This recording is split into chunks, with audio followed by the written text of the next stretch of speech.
Good evening and welcome to the Pompey Politics Podcast Prime Minister's Question Time Special, an episode where we look at the PMQs and see whether we can make any sense of the questions that never get answered. I'm Ian Tiny Morris. And I'm Simon Sainsbury here for the reasonable and calm bit. Yes, yeah, well, again, after last week's minor debacle, we journey in hope, do we not, that today things might be a bit more grown up. Well, let's see, shall we? So we'll get straight into it. We open up with a bit of a reminder from Sir Lindsay Hoyle. And in light of recent exchanges in the Chamber, I'd like to remind members of the need for good temper and moderation in the language that they use in this Chamber. As Speaker, I am not responsible for the specific questions asked by individual members or for the answer given by ministers. So I encourage all members to engage in respectful debate, as our constituents would expect. We now come to Prime Minister's questions. Josh Fenton-Glynn. Kemi Badenoch, the Leader of the Opposition. Mr. Speaker, can I pay tribute to our brave servicemen and women in the Middle East during this very difficult period? Yeah. Our bases in Cyprus and Bahrain have now been attacked. The US has taken offensive action to destroy missile launch sites to defend British territory. Yeah. Why will the Prime Minister not allow the RAF to do the same? Prime Minister. Mr. Speaker, can I make clear this is obviously an extremely serious situation, and I know the whole country is worried about the potential for escalation. They're worried about the impact on their lives, particularly when they see what's happening with energy. The family and friends of those who are caught in the region will be worried sick about them. And, of course, we've got civilians and military personnel at risk in the region. We need to act, therefore, with clarity, with purpose, and with a cool head. The protection of UK nationals is our #1 priority. And we're taking action to reduce the threat, with planes in the sky in the region, intercepting incoming strikes, deploying more capability to Cyprus, and allowing US planes to use UK bases to take out Iran's capability to strike. What I was not prepared to do on Saturday was for the UK to join a war unless I was satisfied there was a lawful basis and a viable, thought-through plan. That remains my position. That wasn't the question I asked him. Nobody wants to see an escalation. The fact is, Mr. Speaker, our bases, in case they don't realise, our bases have already been attacked. Iran is trying to kill our servicemen and women. He is catching arrows rather than stopping the archer. That's what we're talking about. Why is he asking our allies to do what we should be doing ourselves? I would say to Labour MPs, we are in this war whether they like it or not. What is the Prime Minister waiting for? Prime Minister. Mr. Speaker, let me give a little more detail, because for a number of weeks now, we've been pre-deploying our capabilities to the region. In doing so, we've been liaising very closely with the United States, as the House would have expected. Therefore, radar systems were pre-deployed, ground-based air defence was pre-deployed, counter-drone systems were pre-deployed, and F-35 jets were pre-deployed. Mr. Speaker, that is why, since Saturday morning, multiple F-35s and Typhoons have been in operation not just in the Middle East, but across Cyprus. Further missions were flown overnight, Typhoons defending in particular Qatar, and F-35s defending other regional parties. We're resupplying our air defence missiles today. Wildcat helicopters with anti-drone capabilities will be in Cyprus this week, and HMS Dragon will be deployed to the Mediterranean. And, of course, in agreement with the US, they're using our bases to conduct the operations to strike Iranian missiles and launchers. Mr. Speaker, that is the action that we are taking. That is the agreement that we've reached with the United States to protect our nationals.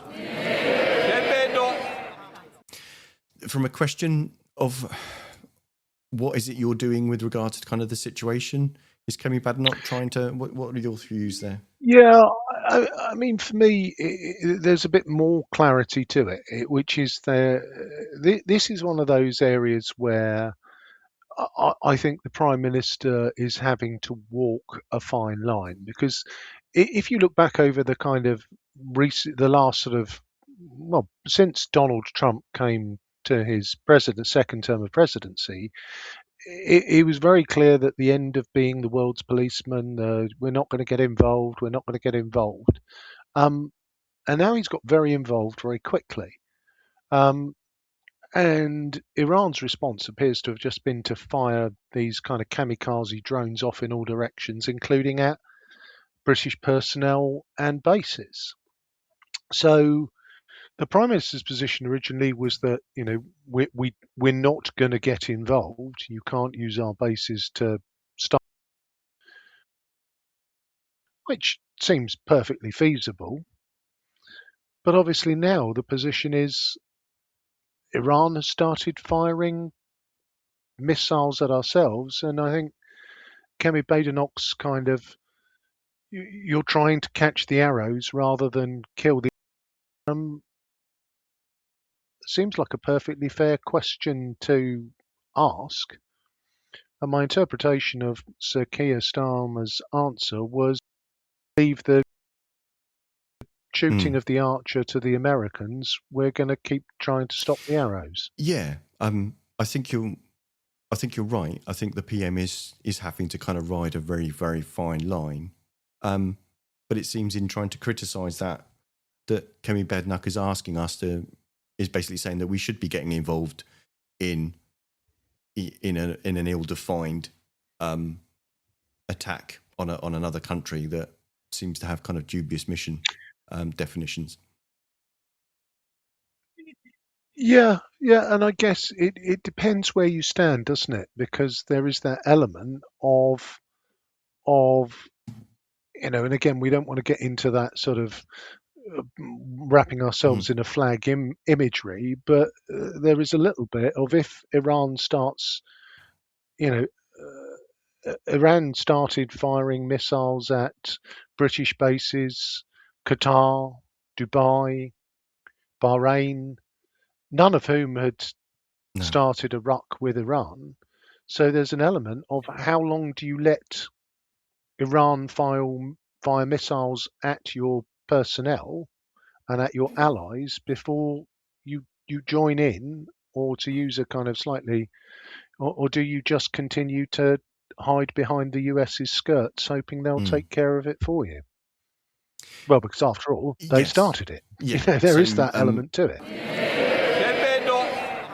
Mr. Speaker, the Prime Minister has read out a long list. It is not enough. He says that we are pre-deploying. The one ship which we are sending, HMS Dragon, is still in Portsmouth. The fact is the Type 45s cannot take out incoming missiles. This is not enough. He's read out a long list. The people who understand know it is not enough. He should be doing more. Yesterday, the Chancellor could have given more money to defence. Instead, I don't know why they're laughing. I don't know why that's funny. Yes, not funny.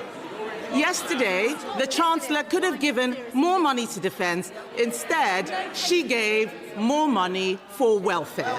Their priorities are all wrong, Mr. Speaker. Their priorities are all wrong. They can chanter as much as they like. The fact of the matter is that the war in Iran is happening now. Order. Mr. Bailey, I don't like that. I don't think it becomes you either.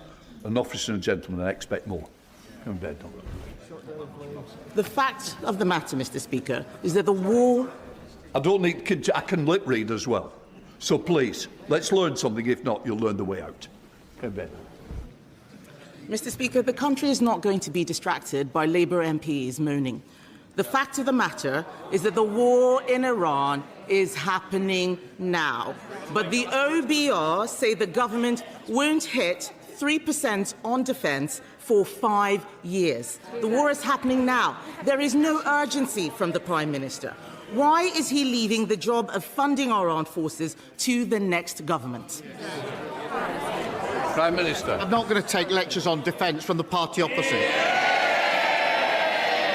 They came into office, and what did they do? They cut the defence budget. They missed army... Order. Mr Philp, you've moved from there to there. You're even louder here, so I think twice. Prime Minister. Not only did they cut the defence budget, they missed army recruitment targets every year for 14 years. They left morale in our armed forces at an all-time low, and our forces hollowed out. That's the words of Ben Wallace, the former Defence Secretary. Labour, by contrast, is delivering the biggest boost to defence spending since the Cold War. £270 billion over this Parliament. And we're doing that because we're focused on what matters. And she's right. The war is, of course, happening now. We have to focus on that. Across the country, people are worried about those that are trapped in the region. And, Mr Speaker, that is why we're taking action. And I can update the House. That yesterday more than 1,000 British nationals arrived back in the UK on commercial flights from the UAE. A further 8 flights are due to leave the UAE to the UK today. I can confirm, Mr Speaker, that the first charter flight is expected to leave Oman later today, and 2 more will come in the coming days. The country really does want to know this. I'm sorry.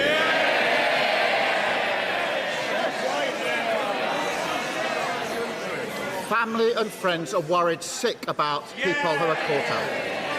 I will not be put off.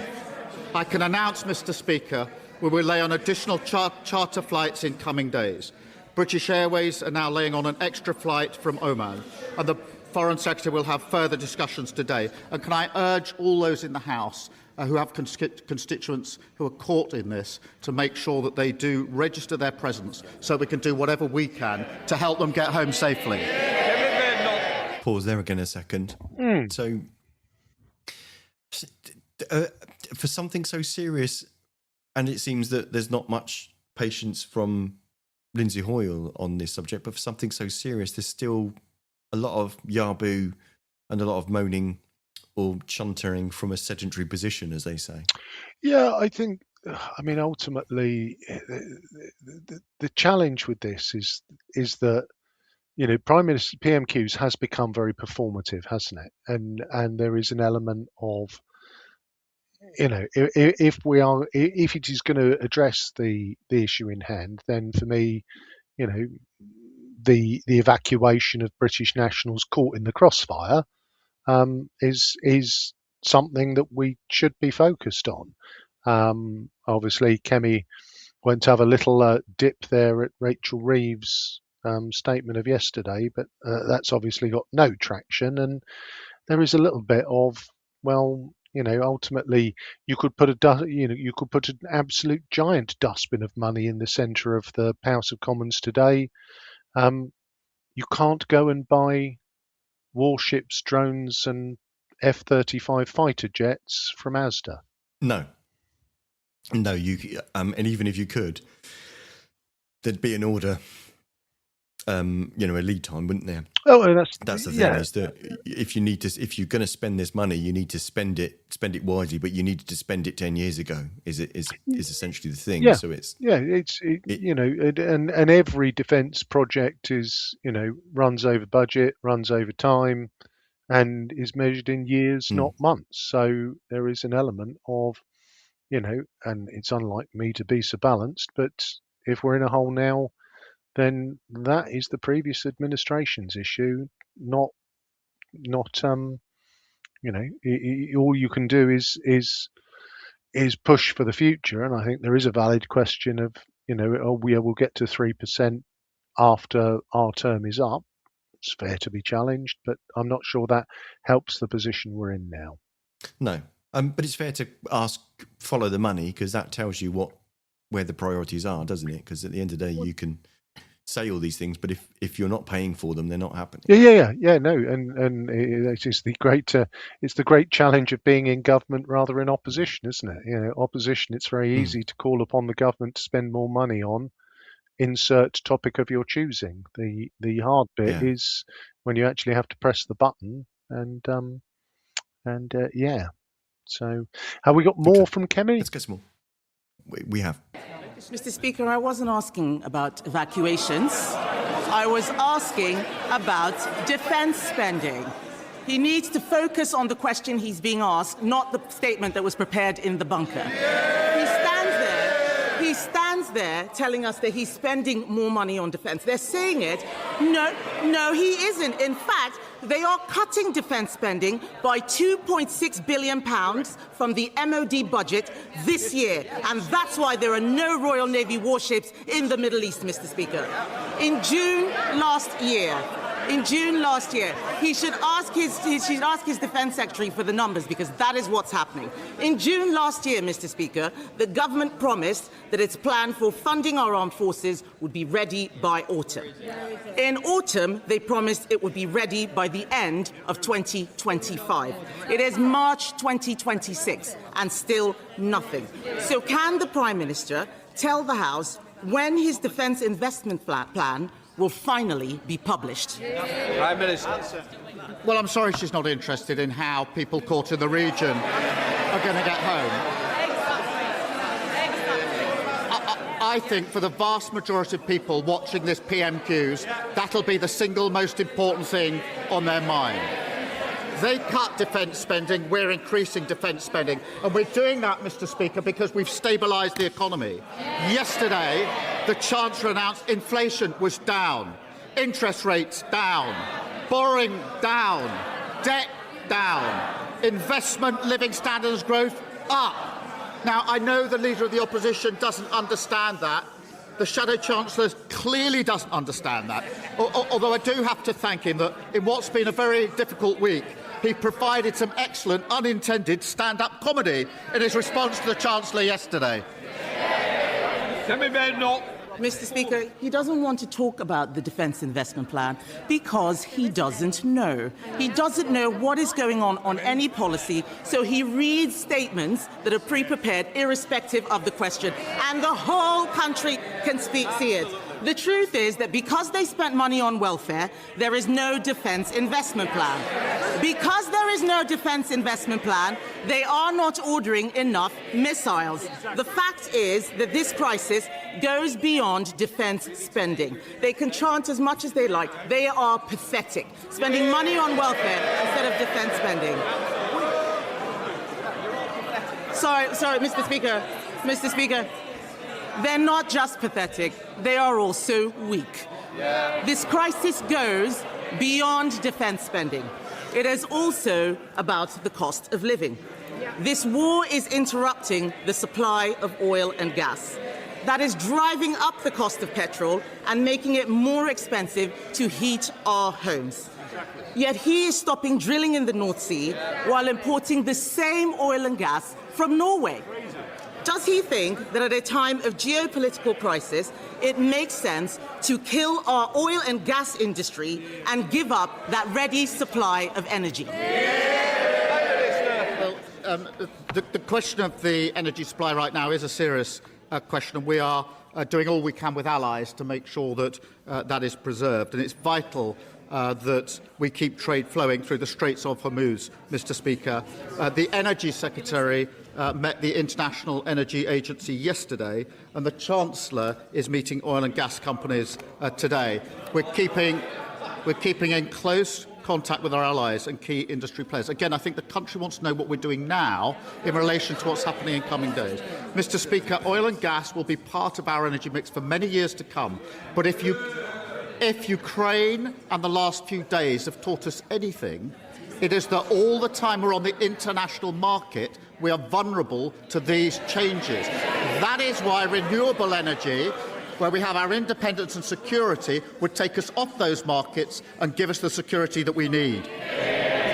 Kemi Badenoch. Speaker, the Prime Minister, again, does not understand the energy transition. You do not need to stop drilling in oil and gas to get renewables. This is basic stuff. He doesn't understand his policy. He's got a sea of orcs and goons who have no idea how anything is working at all. Mr. Speaker, they can complain all they like, Mr. Speaker. The fact is, they are letting down the people out. Order. You can't do a point of order in the middle of Prime Minister's questions. Mr. Speaker, Ask my question.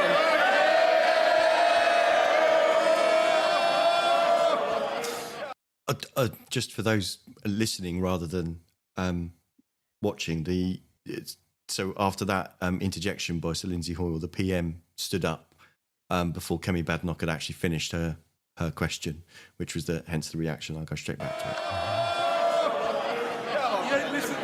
You don't listen to the questions anyway. Mr. Speaker, the situation in Iran shows this Prime Minister has the wrong priorities.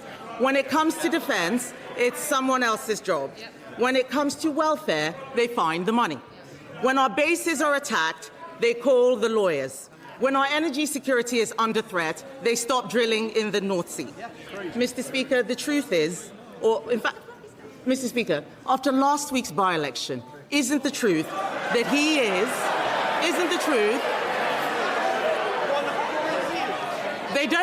they might not like to hear it, but they are going to hear it, Mr. Speaker, whether they like it or not. Is it not the truth that he is prioritising his job security over our national security? Mr. Speaker, I spent the week protecting British lives and our national interest. And Mr. Speaker, moments like this define a leader of the opposition.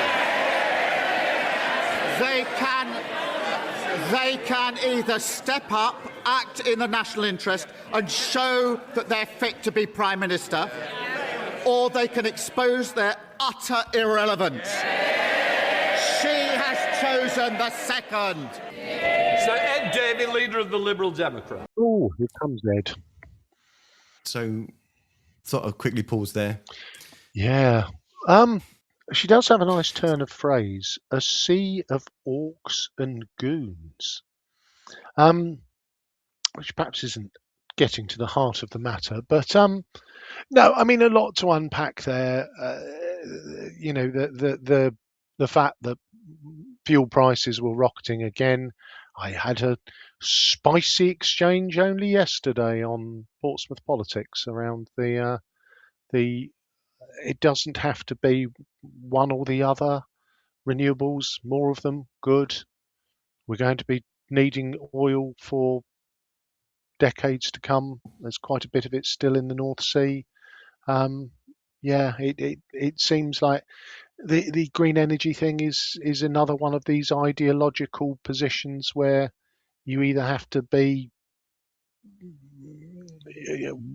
completely one way or the other. There's no middle ground. But that's probably a whole other show.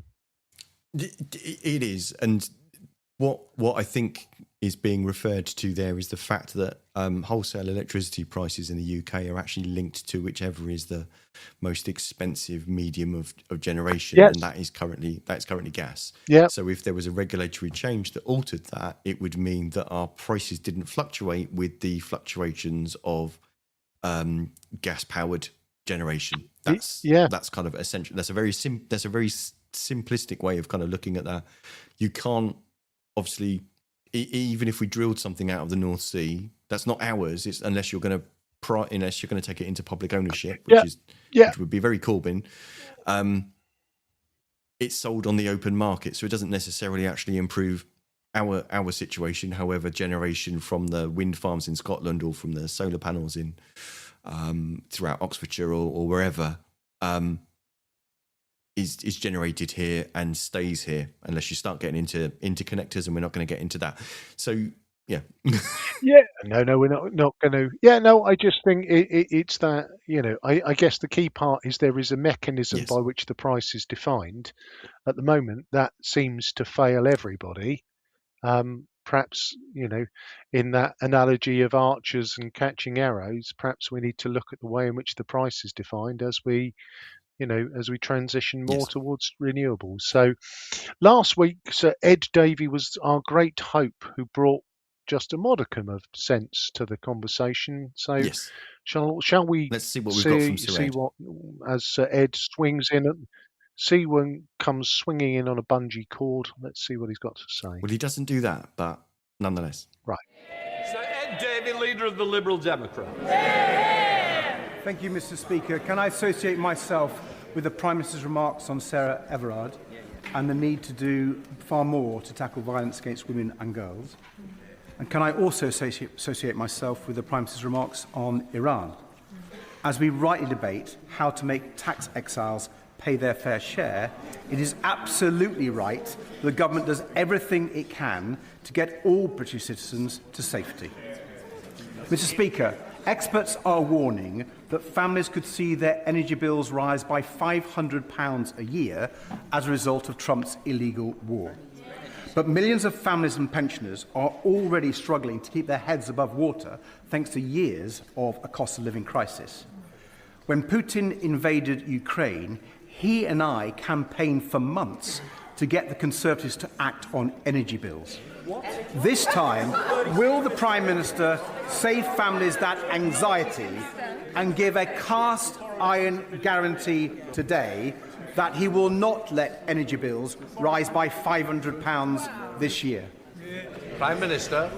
Can I thank him for raising this, because I know this will be a concern to the public who are watching what's going on and very concerned about the impact it will have on their lives. It is important that I emphasise the actions we've been taken urgently this week with our allies, with the energy agencies across the world, and the work we're doing to make sure there's safe passage for energy across the world. We will continue to do that. I was glad that we were able to bring energy price bills down by £150 announced just the other day. We will keep a very close eye on this. I do know how important it is for the British public.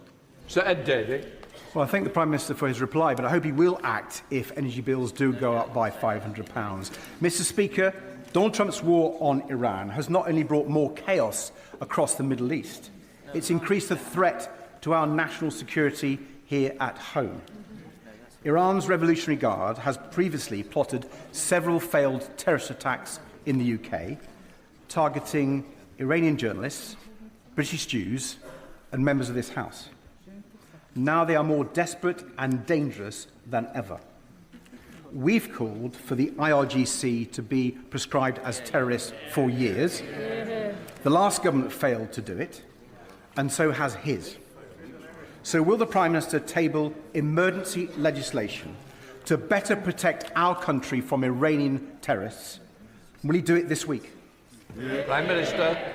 Can I just, again, thank you for raising this. It is very important, I say to the House, that as he would and the House would expect, we are working 24/7 on dealing with any threats to this country. And I spoke on Monday about the 20 Iran-backed threats that we had successfully dealt with, and we continue to do so, and we're working on it 24/7. So it's important that I say that.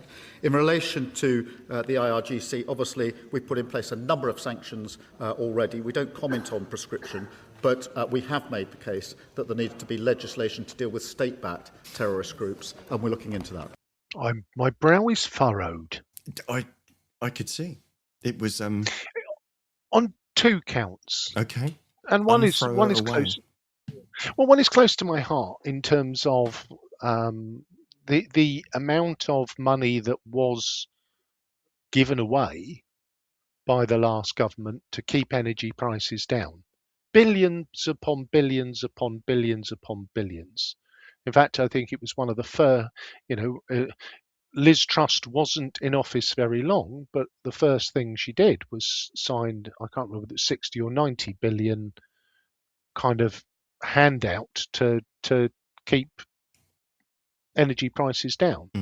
So I think asking for a cast iron guarantee that effective energy prices won't go up. Was that asking for a cast iron guarantee that it won't rain on the 13th of June this year? Well, I don't mind if it doesn't rain on my birthday. But it's a bit of a difficult one. How do you kind of, without a crystal ball, how do you kind of predict these things? But at the same time, surely the government can be saying that it's looking at measures to limit the impact actually on everybody, given the cost of living crisis. I guess saying nothing makes it sound like you don't have a plan or you don't have an idea what to do yet. But maybe saying, I don't know, maybe saying, yes, we're looking at all of the options and we'll explore those, and it's an evolving situation, and we'll brief the House as it becomes necessary for us to take action as to what those steps will be. And politicians aren't. Yeah, politicians answer, and I kind of get it, but it's a little bit, well, you can't, how long this will last, what effect it will have, all the time the Straits of Hormuz are inaccessible, that will stop the global trade in oil, the price will go up. We know all of those things to be true. And then the second bit, which had me furrowing my brow, the IRGC is the Iranian Revolutionary Guard. Yes. So they are the bad guys of the baddest of bad guys of the Iranian regime. So prescribing them as a terror organisation, I mean, let's be honest. Iran is a state sponsor of terror all around the world and has made no secret of it forever. How do you get to a point where you've categorised Palestine Action as a terrorist organisation and as a prescribed organisation before you've prescribed the IRGC? Well, I guess because the IRGC is part of a state. It's like prescribing Russia, or the Russian state. We spent the last 4 years enacting loads of sanctions against Russian assets and against. I guess it just feels to me that it's not the same animal. It is a. There is absolutely no doubt the IRGC has been, Iran has been sponsoring terrorism, Hamas, Hezbollah, things below the radar. I'm not sure what prescribing the Iranian Revolutionary Guard is going to do. It makes it illegal for them to enter the country, and it makes it illegal for others to support them, either in fact or in funding. So in that respect, it limits their operations in the UK to not. To be honest, to me, it seems a no-brainer. I don't get why it's not been done. Yeah, well, I guess it's because it's the Iranian state, isn't it? It's that difference between, usually a terrorist organisation is not state-sponsored. It's not part of the mechanics of a state function. So we're getting a little bit abstract here, because at the end of the day, let's focus on what we all agree on. The IRGC, very bad people, and no, you shouldn't be supporting them. So I guess it's that element of it's all going to unfurl. And in terms of the whole, if I look at this week's PMQs, the trying to get the team to chant down, down, up, down, down, up. Oh, yeah, this was not the time to be doing that Yahoo politics. And I thought Starmer, when he was making the point against Badenoch, where he was saying about, look, as an opposition leader, you have a choice as to which sort of opposition leader in times like this you can be. But then he made a political point on the back of that. So you can't. So on one hand, you try to say, "Hang on, I'm the serious one here. I'm the people actually really want to understand kind of what's going on," and then you go back to the point scoring politics. I think that undermines if you're trying to make a point of we're the serious ones, Yeah. I just let the grown-ups it's a, in the it's a shame. let the record show that I am the person here behaving as the responsible adult, and let the record show that you smell of gerbil wee poo stink. Yeah. Not really. But from a perspective of not wanting the country to race into being involved in an ill-defined and illegal war, I mean, people's views will differ. Personally, I think that's kind of the right call. But when it comes to attacking our people and our infrastructure around the world, I don't honestly think that the IRGC are going to be going to make that distinction. They already hate us. They're not, death to the West was never really, apart from those decent chaps in the UK. So, yeah, I think there is going to be much more to come on this. Sadly, yes, I'm not. Unfortunately, I think this one is going to run and run. We will continue to do our little review of PMQs, and maybe one day there'll be a straight question that isn't and an actual and an bloody answer. We will continue in hope. You've been listening to the Pompey Politics Podcast, Prime Minister's Question Special. I've been Ian Tiny Morris. I've been Simon Sainsbury. Join us on Sunday when we'll be talking about all things housing with the Cabinet Member for Housing and Preventing Homelessness, Darren Sanders. Join us at 6:27. We'll be there. Don't forget to give us a like, follow, subscribe, etc., etc. See you on Sunday. Don't forget to like, follow and comment on Facebook, or comment and subscribe on YouTube. Find us on all the social media platforms: Facebook, X, YouTube, Threads, LinkedIn.